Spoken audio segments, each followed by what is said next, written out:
poder vivir acorde a su voluntad. El creyente está capacitado por Dios para vivir conforme a la voluntad de Dios. ¿Cómo? Por medio de su palabra. ¿Cómo lo ha capacitado? Por medio de su palabra y por medio del Espíritu Santo.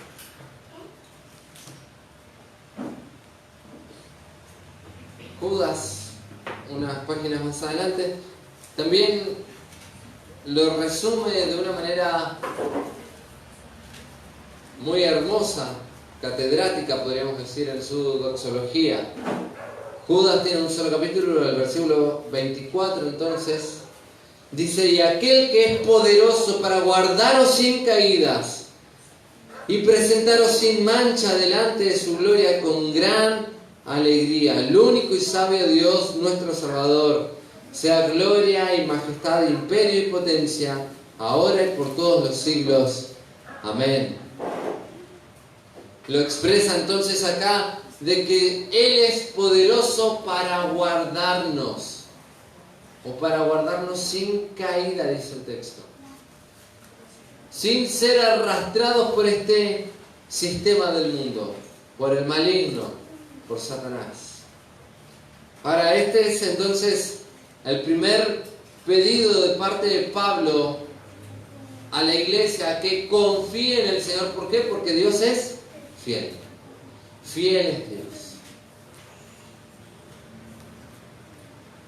Si alguien es fiel, ¿es digno de confianza?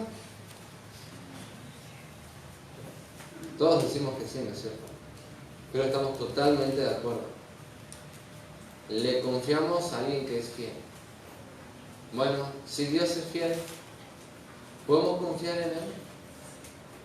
¿Podemos confiar en su palabra, que es verdad? ¿Podemos confiar en que Él se ha revelado por medio de su palabra y que nosotros entonces tenemos que obedecer a lo que Él nos dice en ella para hacer su voluntad, para crecer espiritualmente? Y aquí el mensaje entonces es a que la iglesia confíe. Y este también es el mismo llamado para nosotros. Iglesia, tenemos que confiar en el Señor, en aquel en el cual le hemos confiado nuestro futuro, le hemos confiado nuestra eternidad, le hemos de confiar también cada día de nuestras vidas, el hoy.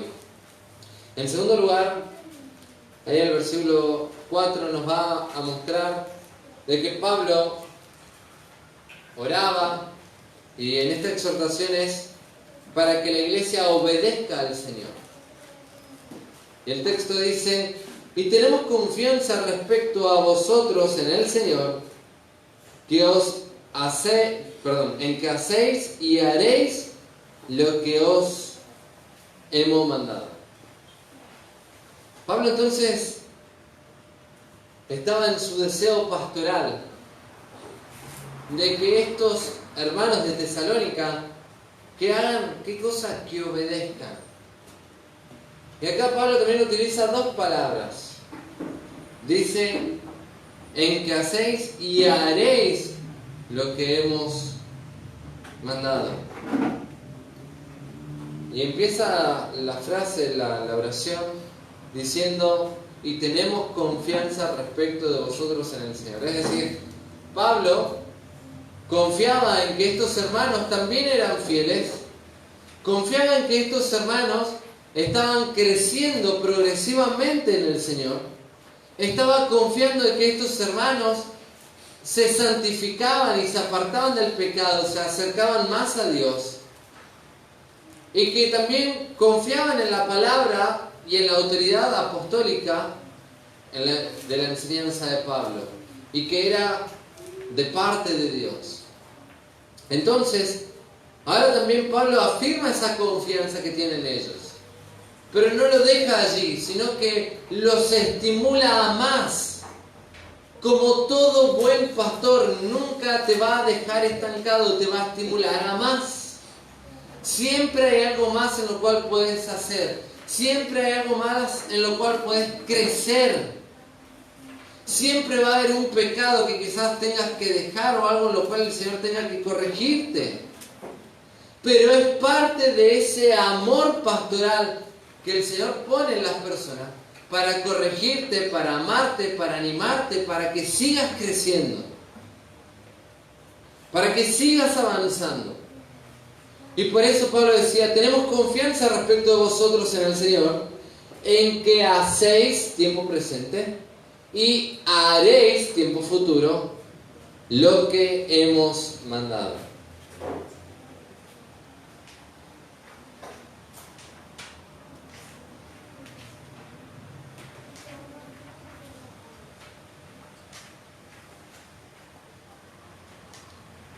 Pablo estaba seguro de ellos. Y podemos afirmarlo a través de los mismos textos bíblicos. Fíjense en 1 Tesalonicenses 1:3.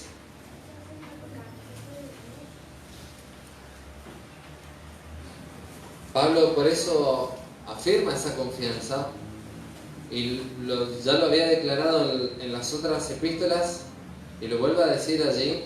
Fíjense en el capítulo 1, versículo 3 de 1 Tesalonicenses. Dice, acordándonos sin cesar delante del Dios y Padre nuestro de la obra de vuestra fe, del trabajo de vuestro amor y de vuestra constancia en la esperanza en nuestro Señor Jesucristo. ¿Qué se ve allí? Hermanos que estaban haciendo algo, pero Pablo ahora en esta segunda epístola dice, están haciendo esto, pero quiero algo más. No él, sino Dios quería algo más de ellos. Ahora también lo vuelvo a citar en el versículo 6 y 7. Dice, y vosotros vinisteis a ser imitadores de nosotros y del Señor, recibiendo la palabra en medio de gran tribulación, con gozo del Espíritu, de tal manera que habéis sido ejemplo a todos los de Macedonia y de Acaya que han creído. Nuevamente, ahí se ve la confianza de Pablo en ese testimonio que ellos habían mostrado. Hay varios textos más, capítulo 3, versículo 11 y 12, capítulo 4, versículo 1. Pablo tenía confianza en que continuarían haciendo lo que él les había enseñado. Pablo, como su pastor, como fundador de esta congregación, mediante la predicación del Evangelio, él había pasado tiempo con ellos, mucho tiempo. Le había explicado la palabra del Señor, les había enseñado aún los eventos futuros, la parte escatológica, lo que había de acontecer. Y también les había dejado órdenes claras y precisas. Y por lo tanto ellos conocían el corazón de parte de Pablo, y es por eso que esta ordenanza de parte de Pablo no es como una orden dogmática, ¿sí? Como alguien que se para a dar órdenes sin él cumplirlas, sino como de parte del Señor, y como el mismo apóstol Pablo sometiéndose a la autoridad del Señor en obediencia a lo que él mismo estaba mandando, pero a su vez también obedecía.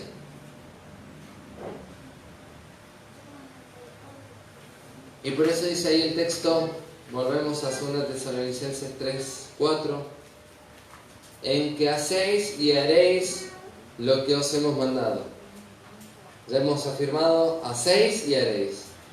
Hacéis en el tiempo cumplido, y haréis es un llamamiento a que lo hagan.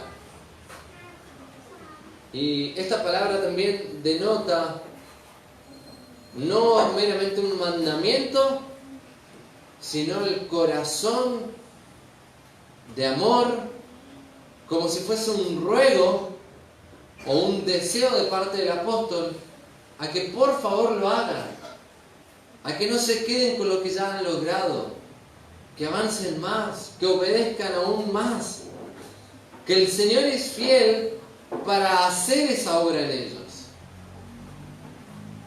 así como lo hacen nosotros. No pienses que hay un pecado, o cual pecado, o adicciones, o vicios, o amistades que a veces te tienen atrapada, que no puedes dejar, y vos decís, no, nunca voy a poder dejar. No, porque fiel es Dios. Y tiene que empezar en primer lugar el cambio en un arrepentimiento o en un reconocimiento de lo que te está ahí atrapando, de lo que te está teniendo atado para que no puedas crecer y avanzar. Arrepentirte y llamarlo a eso como Dios lo llama pecado. Y Dios es fiel, que no solamente te va a perdonar, sino que también te va a fortalecer para que puedas dejar eso. Cualquier tipo de pecado, vicio, amistades, lo que sea. Porque Dios es fiel. Dios es fiel. Y entonces ese es el llamado parte de Pablo. Y dice, ahí el texto decía, que haréis lo que os hemos mandado, lo que les ordenamos, también se podría traducir. Como bien hemos dicho, es la autoridad apostólica, pero también es el corazón del apóstol, llamando a estos hermanos a ese cumplimiento. Ahora, quiero decir con esto también de una manera muy enfática, de que Dios tiene absolutos en su palabra, porque Dios es absoluto. Y Dios tiene mandamientos en sus palabras que no están para ser cuestionados. El que cuestiona es un rebelde que no se somete a la máxima autoridad que es Dios. ¿Dios es la máxima autoridad, sí o no? ¿Sí o no? Sí, por supuesto que sí, eso tenemos que decirlo de manera segura. Dios es la máxima autoridad. Él es el creador y sustentador de todo lo que existe. Por lo tanto,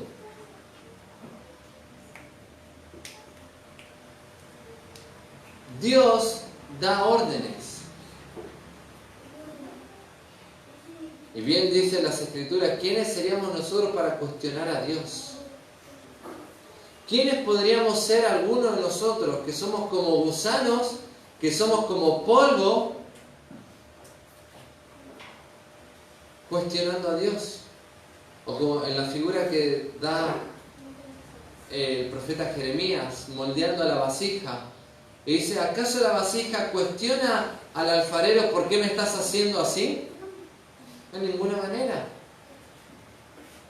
Ahora, Dios da mandamientos y da absolutos, no para ser cuestionados, sino para ser obedecidos.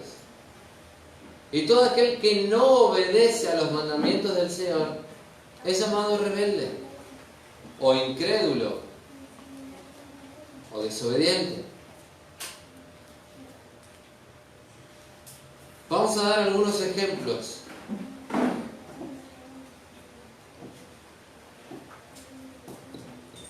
Pablo dice, David dice en el Salmo 19 que la palabra o el mandamiento del Señor es luz, ¿sí?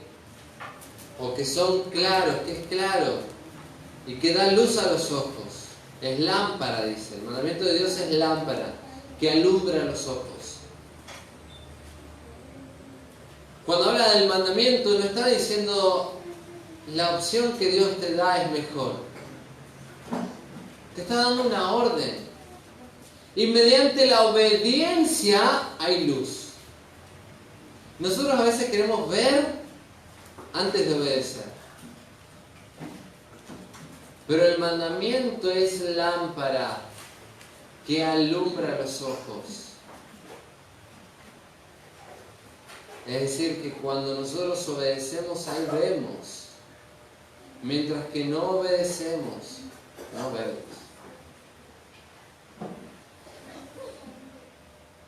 Esto es algo a nivel general. También las Escrituras nos enseñan.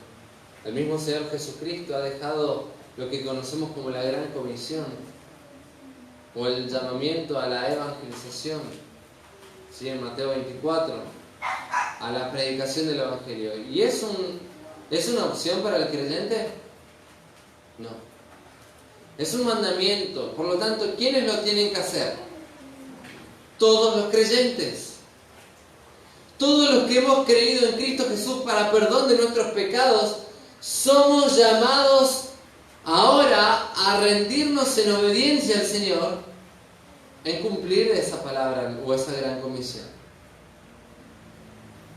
Y si no queremos hacerlo, hay solamente dos alternativas. Una es que nosotros hayamos endurecido nuestro corazón y que vivamos según la carne. O la segunda es que directamente no seamos salvos. Si nosotros vivimos según la carne, lamentablemente nos parecemos más a esta segunda opción de que no hemos nacido de nuevo. Y que todo lo que nosotros damos o profesamos o decimos no es creíble, porque no atestigua nuestra vida. Por lo tanto, tiene que haber un cambio para que podamos entonces asimilar esta enseñanza y esta verdad. Ahora,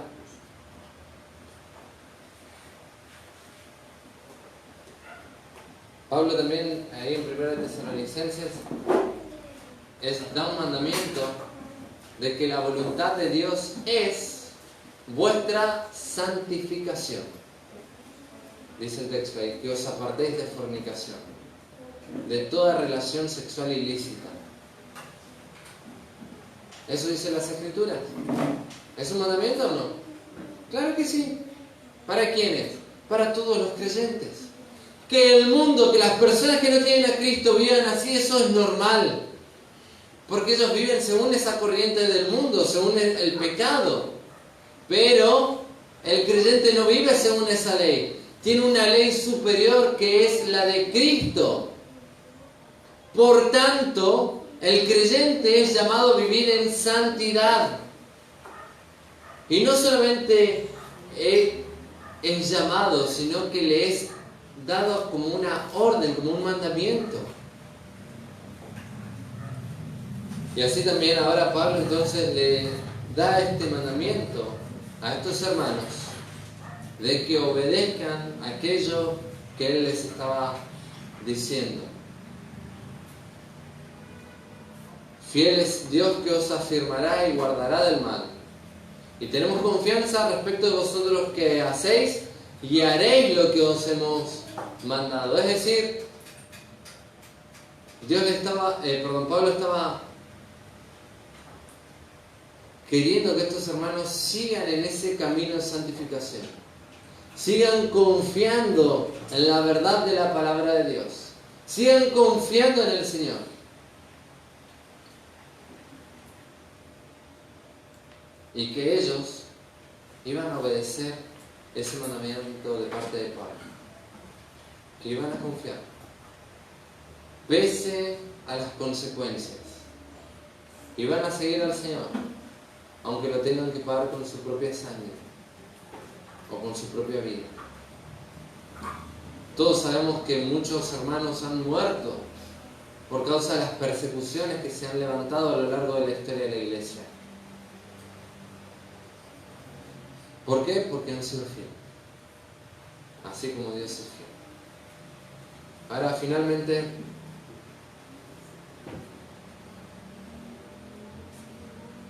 dice el texto,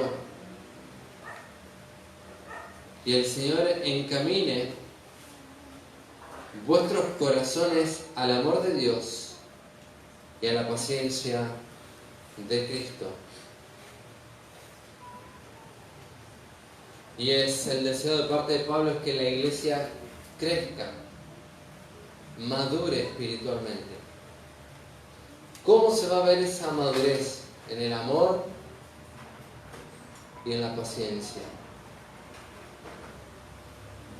¿Sabes cómo sabes?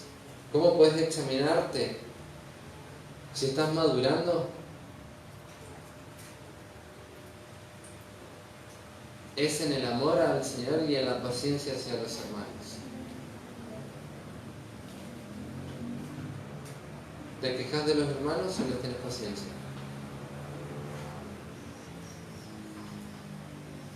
A veces uno murmura y habla, o a veces uno maquina solamente. ¿Sabes cómo se ve cuando estás madurando? Cuando hay amor y cuando hay paciencia, cuando uno soporta a los hermanos. Y vamos a ver lo que significa esto de manera literal. Ahora,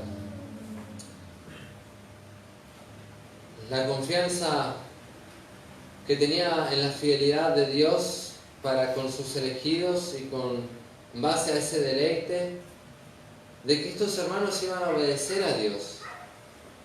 Eso era lo que Pablo estaba esperando de ellos. porque así lo habían hecho antes, entonces Pablo espera que ahora continúen por ese mismo camino. Pero también deseaba que ellos continuaran en su crecimiento y en su desarrollo espiritual. De modo que ahora pide al Señor que los encamine en sus corazones hacia un nuevo objetivo. ¿Cuál es este objetivo? Hacia el amor. Y dice acá el texto: encamine vuestros corazones.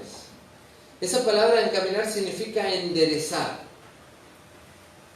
¿Sabes por qué? Porque nuestros propios corazones suelen estar torcidos. Dice Proverbios 16 que hay caminos que al hombre le parecen derechos, pero su fin es camino de muerte.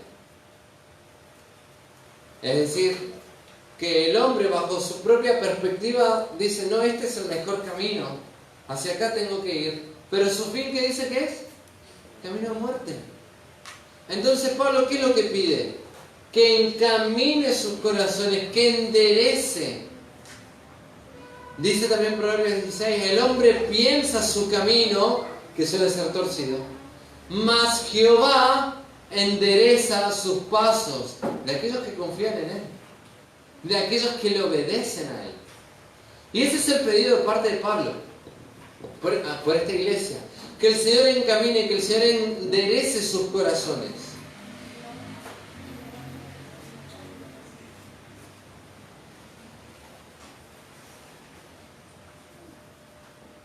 Y esa palabra encamine es la misma que Pablo ya había usado en 1 Tesalonicenses 3:11.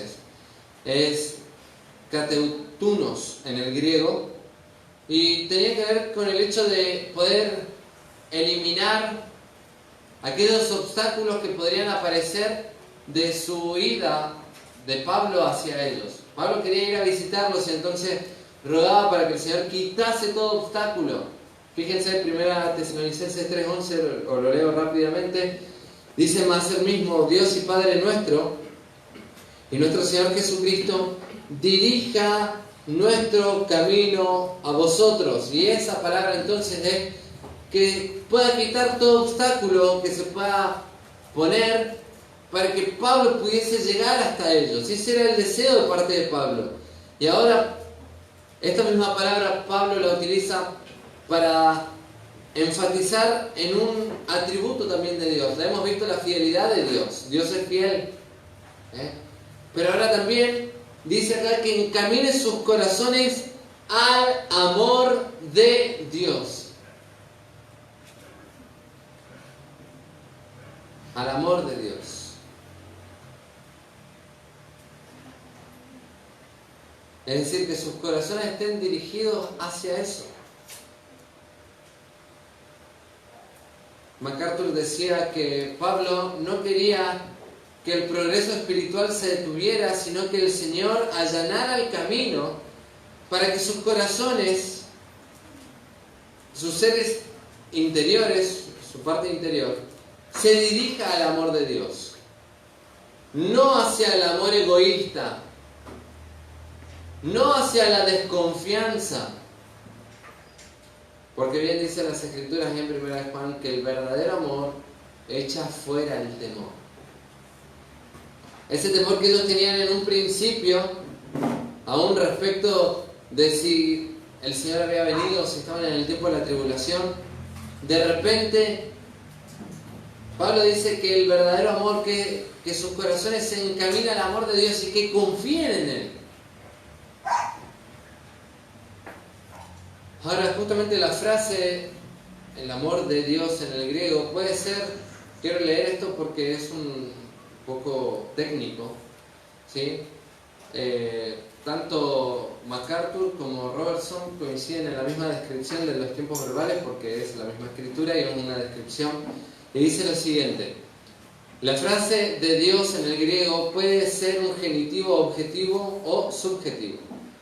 El amor de Dios por el creyente o el amor del creyente hacia Dios. Ahí está la diferencia. Es decir, que se puede dar de las dos maneras. La gramática griega le proporciona a Pablo cierta ambigüedad en la expresión, de modo que pudiera conllevar el sentido completo y cabal de la verdad a los tesalonicenses. Lo voy a explicar en otras palabras más sencillas. Es decir, la forma en que está compuesto gramaticalmente esa oración puede o está diciendo dos cosas enfáticas.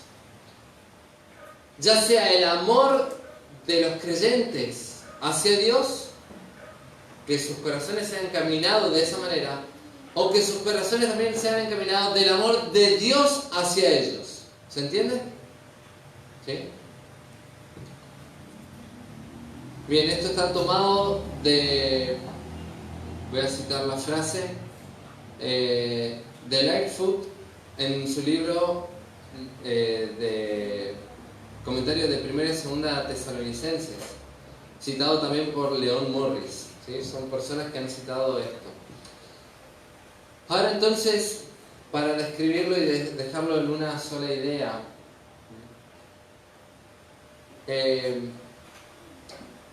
los apóstoles en algunas otras oportunidades también se dejaron abiertas esta ambigüedad o esta amplitud de la terminología gramatical, justamente para ampliar o expresar el más amplio concepto de la verdad espiritual. Ahora, Pablo entonces lo que quería es que, o deseaba que Dios encaminara los corazones de los hermanos de Tesalónica, a que hicieran una fuerte, o que se hicieran fuerte, mejor dicho, en la paciencia, y que se hicieran fuerte en el amor de Dios. El texto lo dice: os encamine vuestros corazones al amor de Dios y a la paciencia de Cristo. Esa paciencia de Cristo, la palabra paciencia en el griego es upomone, es una palabra que varias veces la hemos citado, que lo podemos traducir literalmente como perseverancia o ponerse por debajo para soportar un peso, una carga. Y normalmente esto se da cuando alguien es agraviado o es ofendido y uno tiene que soportar esa carga sin reaccionar mal. ¿Sí? Allí se da esta palabra, se utiliza. O cuando tiene que sobrellevar la carga de otra persona también. Entonces, Pablo en este deseo y en este pedido es esto lo que ruega por estos hermanos. Y dice de que justamente Pablo quería que estos hermanos pudiesen estar completos, pudiesen estar firmes, arraigados en la fidelidad de Dios, en el amor de Dios y en la paciencia de Cristo.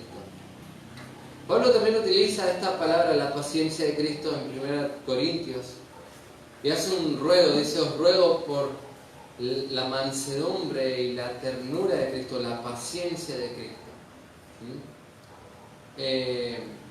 Con este mismo énfasis.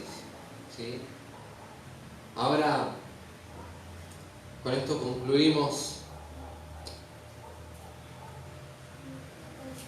Los creyentes debían tomar esto como un mandamiento de parte de Dios. Debían arraigarse de este amor de Cristo. Así como Cristo había perdonado sus pecados, muchas veces ellos iban a tener que perdonar el pecado de otros hermanos que le ofendieran. Pero también debían soportar las luchas y las aflicciones. Y esta palabra paciencia también tiene que ver con esto, con pasar una prueba o estar por debajo de la prueba, soportar esa prueba. Y acuérdense que estos hermanos estuvieron por tiempos de tribulaciones tremendas, muy agobiantes, muy grandes. Y es por eso que Pablo entonces ruega a que ellos confíen en la fidelidad de Cristo. Y que esa confianza en Él iba a hacer de que en ellos se pudiera encaminar el amor de Cristo y la paciencia, la capacidad de soportar la prueba. Y esto es en el desarrollo de la confianza en el Señor. A propósito, el Señor tuvo que soportar también una gran prueba. Él tuvo que venir a este mundo. Y eso no fue la mayor prueba. Hacerse semejante a nosotros siendo el creador y sustentador de todo. Sino que también dice las Escrituras que Él fue obediente y vivió una vida perfecta y sin pecado. Y que tuvo que soportarnos a los hombres. Tuvo que soportar el pecado de los hombres que estaban allí alrededor. Pero ahora no solamente eso fue todo, sino más todavía. Él tuvo que soportar la carga que ningún otro ser humano pudo llevar. Y es la carga de nuestros pecados. Él sufrió la cruz. Él sufrió la condena de nuestros pecados sobre su propio cuerpo. Él llevó el pecado de todos nosotros. Para que ahora la persona que confía en Él como su Salvador, porque Cristo murió conforme a las Escrituras para poder derramar su sangre y con esa bendita y preciosa sangre poder borrar nuestros pecados, poder apaciguar o aplacar la justa y santa ira de Dios que estaba sobre nosotros, pero que es eficaz solamente en las personas que creen en Él.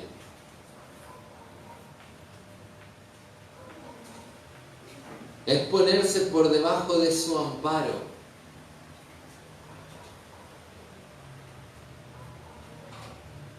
Cristo tuvo que soportar esa tremenda cruz por amor a nosotros. Y esta misma paciencia ahora es la que se nos pide a cada uno de nosotros. De soportar el pecado aún de los otros por amor, como lo hizo el Señor por nosotros. Este texto entonces concluimos de que Dios es fiel y que Dios puede cumplir esto en cada uno de nosotros, en cada una de nuestras vidas. El punto está en que si le creemos a Dios. ¿Le crees a Dios? ¿Crees que Dios puede hacerte fiel a vos? ¿Crees que vos podés obedecerle a Dios de manera radical, marcando un antes y un después? ¿Crees que tu corazón puede estar arraigado en la verdad, en el amor y en la paciencia de Cristo? Te animo a que confíes. Te animo a que seas obediente y vas a ver cómo Dios responde a su fidelidad. Oramos. Padre, gracias por tu palabra. Gracias porque tú eres fiel. Aún a pesar de nosotros. Tú eres fiel y justo para perdonarnos de nuestros pecados, si los confesamos. Tú eres fiel aún a pesar de nosotros, porque aunque fuéramos infieles, tú permaneces fiel. Tú no puedes negarte a ti mismo, tú eres igual siempre. Pero Señor, te rogamos a que nos ayudes a confiar en ti, a confiar en tu fidelidad y a obedecer. Te lo pedimos, Señor, y te lo agradecemos en el nombre de Jesucristo. Amén.